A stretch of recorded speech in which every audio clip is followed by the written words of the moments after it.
The tariff slowdown has begun. Bookings of container shipments from China to the U.S. are down nearly 50% compared to a year ago, according to shipment tracker Vision. Everything that's a cargo ship is docked, and nothing is coming in and out. Over 100,000 shipping containers are currently stranded at the Port of Los Angeles. An estimated $14 billion worth of goods is stuck in limbo, triggering one of the most severe supply chain disruptions in modern American history. What was once one of the busiest and most vital shipping hubs in the world has now turned into a near ghost town. Cranes site idle, warehouses are shuttered, and trucks remain motionless. The root cause, a staggering 145% import tariff imposed on goods coming from China. This massive tax, introduced under President Donald Trump, has effectively halted the flow of trade between the two economic giants, paralyzing key links in the U.S. economy. Over $14 billion in goods are stuck at a single U.S. port, and the impact is radiating far beyond the docks. At first glance, this may seem like a logistical issue, but in reality, it has set off a systemic disruption that is touching nearly every corner of the American economy. Across the country, retail shelves are thinning out. Products that were once reliably stocked, children's toys, everyday electronics, auto parts, are either backordered or unavailable altogether. Essential goods are becoming more expensive, driven by a combination of limited supply and skyrocketing shipping costs. This is not just a matter of inconvenience. For many households, it means real sacrifices and tough choices at the checkout counter. Behind these empty shelves is a deeper economic fault line. Small and medium-sized businesses, which form the backbone of the U.S. economy, are being hit hardest. Unlike multinational corporations that can diversify suppliers or hedge financial risk, these smaller firms lack the flexibility or capital reserves to weather a sudden 145% tariff hike. Many have had to cancel standing orders, sever long-standing relationships with overseas manufacturers, or pay steep premiums for alternative sources if they can even find them. In a competitive market, they often cannot raise prices without losing customers, so they absorb the losses, cut jobs, or in some cases shut down entirely. The consequences are cascading. Every canceled shipment triggers missed sales, broken contracts, and overextended credit lines. Inventory management becomes a guessing game. Manufacturers that rely on imported parts face delays that halt entire production lines, while service providers from auto repair shops to electronics retailers are left scrambling to meet demand they can no longer fulfill. As businesses falter, layoffs increase, consumer confidence declines, and economic anxiety deepens. This is not a temporary delay. It's a structural breakdown. The situation has exposed how vulnerable the U.S. remains to global supply chain friction. As consumer demand continues to surge post-pandemic, the inability to meet that demand with sufficient supply creates classic inflationary conditions. But unlike inflation driven by consumer spending or wage growth, this form of inflation is rooted in constraint. Products are simply not moving, and when they do, they come at a premium. In this way, a bottleneck at the port has become a trigger point for a much broader economic unraveling, one that affects production, employment, pricing, and policy all at once. Over 100,000 containers are sitting idle at port, and now tens of thousands of logistics workers across the country are sitting idle too. With $14 billion worth of goods stuck in limbo, the effects are no longer confined to cargo yards or international trade ledgers. They are playing out in neighborhoods, warehouses, and job markets across the United States. The supply chain, often described as a seamless and invisible process linking production to consumption, is now visibly broken. And like any finely tuned system, it takes only one critical point of failure to send shockwaves through every other part.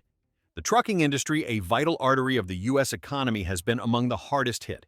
As container volume drops, independent truckers and small fleet operators are watching their loads disappear. No cargo means no work, and for many, no income. Routes that once ran around the clock are being canceled or delayed. Larger logistics companies are trimming schedules and suspending contracts. Warehouses which once thrived on just-in-time delivery and quick turnover are now half empty. Staffing has been cut back. Forklifts sit parked. Workers who once pulled double shifts are being sent home with reduced hours or pink slips. This isn't just a slowdown. It's a systemic rupture with profound labor market consequences. Communities that depend heavily on port traffic and freight movement, such as Long Beach, Savannah, or inland hubs like Memphis, are already experiencing economic spillover.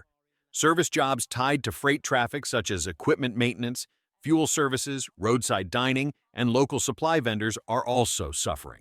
Housing markets in these areas are beginning to soften as income insecurity rises, and municipal budgets tied to business activity and freight taxes may soon face shortfalls. Beyond the immediate labor shock, this moment underscores a deeper vulnerability: the over-reliance on fragile, globally stretched supply chains. For years, American logistics was optimized for cost efficiency, not resilience.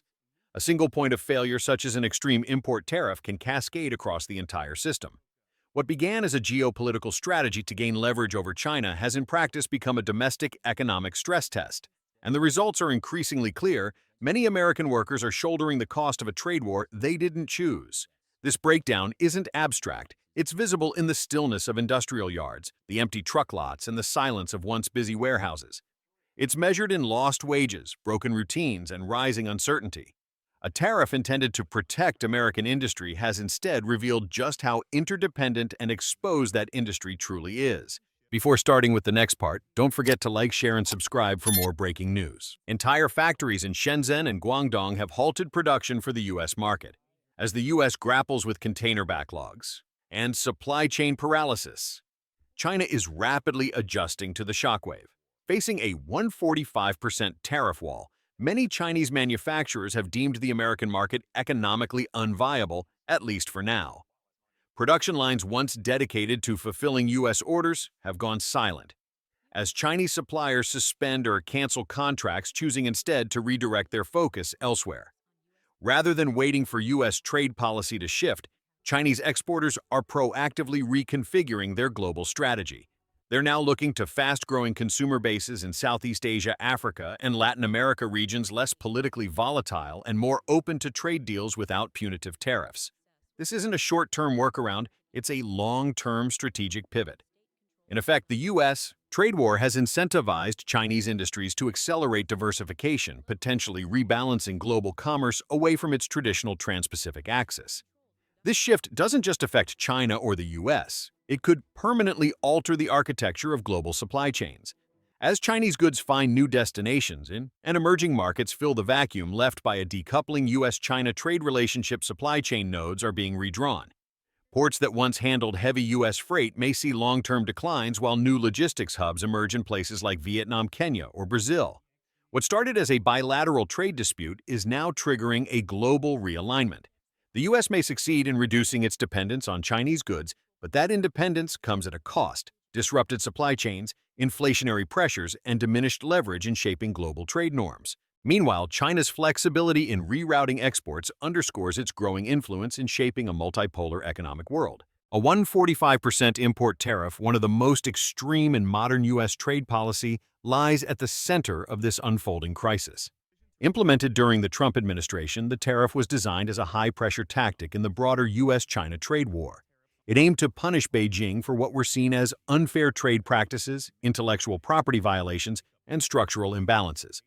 But while the political objective was clear, reassert American leverage over global trade, the economic consequences have proved far less targeted. The tariffs were not limited to a narrow set of industries. They blanketed thousands of consumer and industrial products. As a result, the costs were not simply borne by China, they've been passed down the entire supply chain and absorbed by American importers, retailers, small businesses, and ultimately consumers. Unlike large corporations with the financial flexibility to absorb losses or shift supply chains, smaller businesses had no such buffer. Many were left with a stark choice: raise prices and risk losing customers, or cut losses and pull out of China-dependent markets altogether. From a political standpoint, the policy served its purpose. It energized a voter base that wanted to see the U.S. get tough on China. But from an economic standpoint, the fallout has been broad and increasingly difficult to contain. The tariff spike contributed not only to a massive backlog of goods at U.S. ports, but also to the inflationary pressures rippling through American households. In attempting to punish a foreign competitor, the policy has ended up disrupting domestic stability, with side effects that are being felt at gas stations, grocery stores, and small manufacturing plants across the country. In the end, what was framed as a strategic trade maneuver has triggered something far more complex: a structural reckoning with how deeply intertwined the U.S. economy is with global supply chains. The crisis reveals the fragile line between geopolitical assertiveness and domestic vulnerability, and raises a deeper question about whether protectionism in practice protects anyone at all. This crisis is no longer just about a few stranded containers or delayed shipments. It's a symptom of something far more profound: The real question now isn't when the backlog will clear or how soon trade volumes will recover. Instead, we must ask, is this a temporary disruption or the beginning of a long-term economic decoupling between the United States and China? For decades, the global economy has been built on deep interdependence. China as the world's manufacturing hub and the U.S. as its largest consumer. That model is now under strain like never before. If the supply chain must be restructured from the ground up, it won't be quick, cheap, or smooth.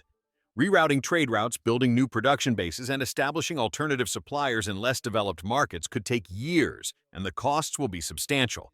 These costs will ultimately filter down to American consumers in the form of permanently higher prices, slower product availability, and reduced variety.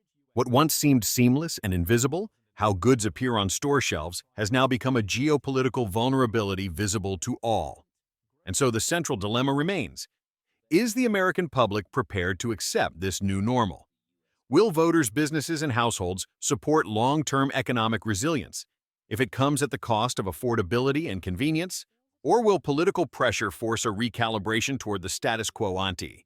As policymakers debate the next move and companies scramble to adapt, the world watches closely. Because this moment may not just be a logistical crisis, it could be the opening chapter of a new global economic order.